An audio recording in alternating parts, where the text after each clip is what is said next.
আপনাদের এখানে জামিয়া আছে, আপনার চট্টগ্রাম শহরে কিংবা গ্রামে ঘুরাঘুরি করলে আজানের সময় 2-4টা মসজিদ ছাড়া সব মসজিদে নবীজির সালাত এবং সালাত শুনতে পাওয়া যায়। আর আল্লাহর ওলিদের কথা তো বলাই বাহুল্য, ইঞ্চি ইঞ্চি জমি আল্লাহর ওলিরা অবস্থান করে আছে। সুবহানাল্লাহ। আপনারা বড় সৌভাগ্যবান, বড় সৌভাগ্য, বড় সৌভাগ্যবান। আসলাম শেরে বাংলা হুজুরের মাজারে মোবারকার কাছ দিয়ে। আসতে আসতে যেদিকে আসি সেদিকে আল্লাহর ওলির দরবার, যেদিকে আসি সেদিকেই আল্লাহর ওলির দরবার। হায় হায়, বড় সৌভাগ্যবান আপনারা। আল্লাহ আমাদের প্রত্যেককে খাঁটি ইমানদার মুমিন হিসেবে কবুল করুন। জোরে বলেন আমিন। নবী আমার রাহমাতুল লিল আলামিন বলেন, কবরের ভিতরে যদি জান্নাতি বিছানা পেতে চাও, কবরের ভিতরে যদি জান্নাতি পোশাক পেতে চাও, কবরে যদি জান্নাতি রিজিক পেতে চাও, আমার নবী বলেন তোমাদের জন্য নসিহত হলো জিন্দেগি আল্লাহর রাস্তায় কুরবান করে দাও। সুবহানাল্লাহ।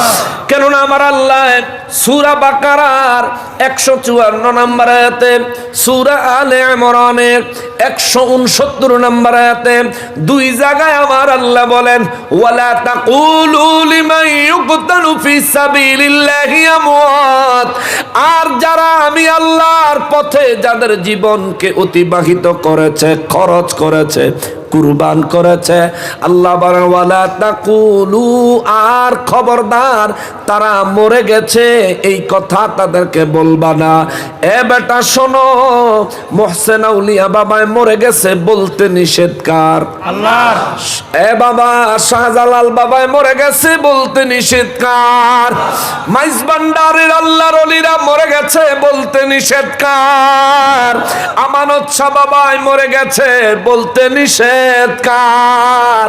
আল্লাহর পথে যারা নিজেদের জীবনকে অতিবাহিত করেছে, আল্লাহ কয় আমি আল্লাহ ডাইরেক্ট নিষেধ করলাম, লা তাকুলু, খবরদার বলবা না। সুবহানাল্লাহ। আর আমাদের দেশ কত রকমের কথা কয়, কয় মৃত ব্যক্তি কাউরে কোনো সাহায্য করতে পারে না। আল্লাহ কয় তুই যে প্রথমে মৃত শব্দটা ব্যবহার করছো, এটাই ব্যবহার করা যাবে না, নিষেধ। আল্লাহর হুকুম মানা নফল না সুন্নাত? মাশাআল্লাহ, ওয়াজও খেয়াল আছে। আল্লাহর হুকুম মানা প্রত্যেক ঈমানওয়ালা মুসলমানের জন্য ফরজ। আল্লাহ নিষেধ করছে তারা মরে গেছে বলতে, সুতরাং তারা মরে গেছে এই কথা না বলা ফরজ।